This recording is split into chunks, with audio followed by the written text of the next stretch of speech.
প্রথমত হল পাওয়ার ক্ষেত্রে মেধার কোনো জায়গা বিশেষ ছিল না।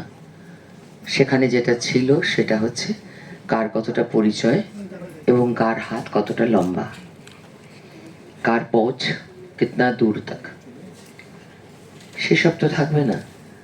সিনেমা যখন রিলিজ করে বা কোনো একটা থিয়েটারও সেক্ষেত্রে যখন প্রথম মঞ্চস্থ হয়, মানুষ 3-4 দিনের মধ্যেই মোটামুটি একটা আভাস দিয়ে দেয় যে এটা ভালো লাগছে। একে একে একের মুখে একে কথা শুনে সেই সিনেমাটা নিজের মনেই পথ চলতে থাকে এবং মানুষের কাছে জনপ্রিয় হয়। অনেক দামি দামি বিশাল বড় বড় হোর্ডিং করবার সামর্থ্য সকলের থাকে না, আর সেরকম প্রয়োজনও পড়বে না।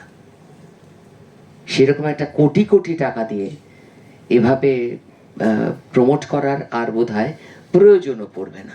এটাই আমাদের কাছে বিশাল একটা শান্তির বিষয়।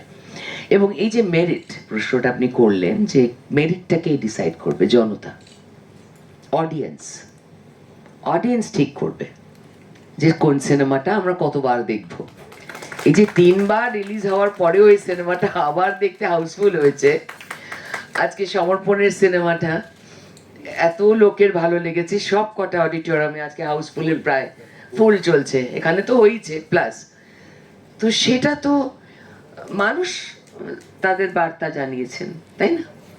এবার আগে যেটা ছিল যে এমন কোনো গলা টেপা বাধা ছিল না যে সিনেমায় কাউকে অভিনেতা অভিনেত্রীদের নেওয়া যাবে না, গলা টিপে ধরা বাধা ছিল না। যেটা ছিল যে একটা চোরাগুপ্তা ভয় যে রিলিজ করতে পারা যাবে না, এই রিলিজটায় আটকে যাব আমি, সেই ভয়টা। এবং এটা আমরা সারা জীবন, মানে গত 10 বছর ধরে আমার রাজনৈতিক 2015 সালের জানুয়ারি মাস থেকে আমি যা দেখে এসেছি, সেটা হয়েছে যে বহু বছরের চেনা মানুষ সর্বক্ষেত্রে, বহু পরিচিত, বহু দিন ধরে 30 বছরে আমাদের 35 বছরের প্রফেশনাল ক্যারিয়ার আমার, সেখানে বহু বছরের পুরনো চেনা মানুষ, IAS officers, IPS officers, producers, directors, industrialist, তারা পাবলিকলি আমাদের সাথে কথা বলতে ভয় পেত। আমি হতবাক হয়ে যেতাম। বড় বড় হাউস যেগুলো ইনভাইট করতো আমাদের সে ছোট্টবেলা থেকে, তারা আমাদের ইনভাইট করতে ভয় পেয়ে যেত। যা সিটি এডিশন পেজেস গুলো আমাদের জেনারেশনের লোকেদের জন্য চালু হয়েছিল এবং বেঁচে ছিল। আজকে যে আপনারা বড় বড় কয়েকটা খবরের কাগজের যে কটা এখনো বেঁচে আছে, ওই সিটি এডিশন, আপনারা বোধহয় জানেন, আমরা যখন প্রথম শুরু করেছিলাম তখন সিটি এডিশন নিউজ পেপার ছিল না। একটা খবরের কাগজে টুং করে এইটুকু বেরিয়েছিল, আমি কান ফেস্টিভ্যালে গেছি, এইটুকু। আমার কান ফেস্টিভ্যালে যাওয়া কলকাতা শহর থেকে সেটা বেরিয়েছিল যে এইটুকু একটা খবর।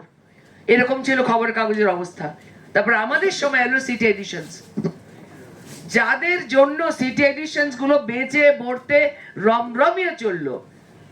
হঠাৎ একটা রেজিম এলো, সে রেজিমে আমাদের কোথাও যাওয়া নিষেধ, কেউ ডাকবে না, কেউ সামনে দেখলে কথা বলবে না, মুচকি দূর থেকে হাসবে, এরম করে ইশারা মারবে, এইগুলো ছিল। বাড়ি গিয়ে ফোন করে মেসেজ করবে, it was nice seeing you again after so long. এই সমস্ত অশান্তির শেষ একদম শেষ। আর কেউ কাউকে ভয় পাবে না, সবাই সবার সঙ্গে চলবে, সৎ এবং অসৎ, ন্যায় এবং অন্যায়, এরই শুধু ভাগ থাকবে, আর কিছু ভাগ থাকবে না।